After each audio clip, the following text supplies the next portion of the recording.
ব্যাচেলারদের জন্য নতুন একটা তরকারি রেসিপি নিয়ে হাজির হয়ে আসলাম, ফুলকপি দিয়ে মাছের তরকারি।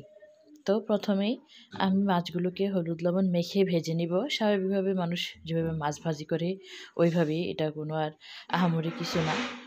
তো মাছ ভাজি সবচেয়ে ভালো হয় যদি আপনি তেলের একটা কড়াই আলাদাভাবে রেখে দেন। এটাতে শুধু মাছ ভাজি করেন তাহলে মাছ ভাজি কিন্তু আর ভাঙবে না। তো এখন আমি আরেকটা কড়াইয়ে তেল দিয়ে, তেল গরম হয়ে এলে আমি এখন পেঁয়াজ কুচি দিয়ে দিব। পেঁয়াজ কুচি নাড়তে থাকবো, হালকা একটু লালচে হয়ে আসলে এরপরে পেঁয়াজ কুচি আর বাকি কাজ, এখন আর কোনো কাজ নেই, এটা আরামসে লালচে হতে থাক। তো পেঁয়াজ কুচি লালচে হয়ে গেলে আমি এখানে কাঁচামরিচ কুচি দিয়ে দেবো, এগুলো একটু ভাজি হোক। তো আমার কাছে আমার একজন প্রবাসী দেবর আমাকে বলেছিলেন যে, ভাবি আসলে কত আর পিঠার রেসিপি দিবেন, কিছু তরকারি রেসিপি দেন যাতে আমরা একটু দেখি। তো তার জন্যই আসলে ভাবলাম ঠিকই তো, ব্যাচেলাররা কে রান্না করে খায় না, তাদের জন্য তো কিছু একটা করানো দরকার। তো এখন আমি এখানে রসুন বাটা দিয়ে দিব, রসুন বাটাটাও হালকা একটু ভেজে নিব। তারপর আমি একে একে সব মশলা দিয়ে দিব, লবণ, হলুদের গুঁড়ো, লাল মরিচের গুঁড়ো, জিরার গুঁড়ো, সব কিছু দিয়ে আমি সামান্য একটু ভেজে নিব। এখন কিন্তু চুলার আঁচটা একটু কম আছে, যেহেতু আমি মশলাগুলো ভাজছি, না হলে কিন্তু পুড়ে যাবে। তো এরপর আমি এখানে সামান্য একটু পানি দিয়ে দিব, যেন মশলাগুলো একটু কষানো হয়ে যায়। মশলাগুলো কষানোর জন্য আমি একটু পানি দিয়ে নিচ্ছি, একেবারে অল্প পানি দেব।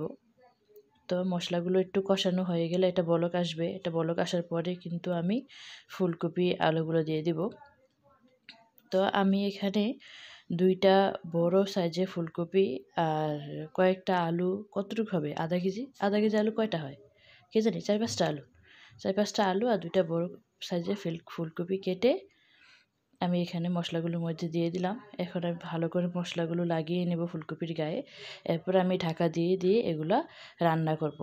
তো পুরো রান্না প্রসেসটা দেখানো সম্ভব না, একটু একটু করে দেখিয়ে নিচ্ছি। আপনারা বাকিটা বুঝে নেবেন, আপনারা মাশাআল্লাহ অনেক চালাক আছেন, আপনারা বুঝেই যাবেন বাকিটা। তো এখন আমি মশলাগুলো লাগিয়ে তারপর ঢেকে ঢেকে দিব, ঢেকে ঢেকে দিলে কিন্তু ফুলকপিগুলো সিদ্ধ হয়ে নরম হয়ে আসবে। তো আমার কাছে ফুলকপিটা রান্না করলে ফুলকপিটা একটু আস্ত আস্ত থাকলেই ভালো লাগে। কিছুক্ষণ রান্না করার পরে দেখবেন ফুলকপির গা থেকে পানি ছাড়ছে। তো এই পানিটা আবার শুকিয়ে যাওয়া পর্যন্ত আমি এভাবেই ঢেকে ঢেকে নাড়া দিয়ে দিয়ে রান্না করব। পানিটা শুকিয়ে গেলে এরপর আমি, দেখতে পাচ্ছেন পানিটা শুকিয়ে গেছে, তেল দেখা যাচ্ছে। এখন আমি আবার নতুন করে তরকারিতে ঝোল দিয়ে দিচ্ছি। পানি দিয়ে ঢাকা দিয়ে দিব। একটা বলক আসলে এরপর আমি লবণ, মরিচ সব কিছু চেক করে এরপর আমি মাছগুলো উপরে সুন্দরভাবে সাজিয়ে দিয়ে দিব। একটু চাপা দিয়ে দিয়ে মাছগুলো একটু খালি করে পানিতে একটু ঢাকা দিয়ে দিব, যেন মাছের যেই ফ্লেভারটা আছে এটা যেন পুরোটা তরকারিতে ছড়িয়ে যায়, তাহলে কিন্তু তরকারিটা বেশি ভালো লাগে। তরকারিতে যত মাছ বেশি দিবেন তরকারিটা কিন্তু তত বেশি ভালো লাগে। তো এখন আমি ঢাকা দিয়ে আবার কিছুক্ষণ রান্না করব। এরপর যখন দেখব তরকারিটা হয়ে গেছে তখন আমি এখানে ধনেপাতা কুচি দিয়ে দেবো। এখন আমি অনেকগুলো ধনেপাতা কুচি দিব, এখন যেহেতু শীতকাল ধনেপাতার দাম কম। তো আমি বেশি বেশি ধনেপাতা কুচি দিব, যখন দাম বেড়ে যাবে তখন আবার আমি কম কম ধনেপাতা কুচি দিব। তো ধনেপাতা কুচি দিয়ে আমি আবারও একটু ঢেকে দিব। তারপর আমার তরকারি হয়ে যাবে। তো কতটা সহজে দেখলেন তো, ফুলকপি দিয়ে মাছ তরকারি হয়ে গেল। আপনারা খুব সহজে রান্না করে নিতে পারেন এই তরকারিটা। আর ফুলকপি, আলু, সিম এসব তরকারি কিন্তু এভাবেই রান্না করা হয়। এটা খুবই সহজ, খুব সহজে রান্না করা যায়। আর আরেকটা টিপস হচ্ছে কি, ফুলকপি তরকারি রান্না করলে যে ঝোলটা থাকে, রসা বলেন ঝোল বলেন, এটা অনেকটা টানিয়ে নিয়ে আসবেন, তাহলে কিন্তু তরকারিটা খেতে অনেক ভালো লাগে। খুব বেশি ঝোলের পরিমাণটা রাখবেন না।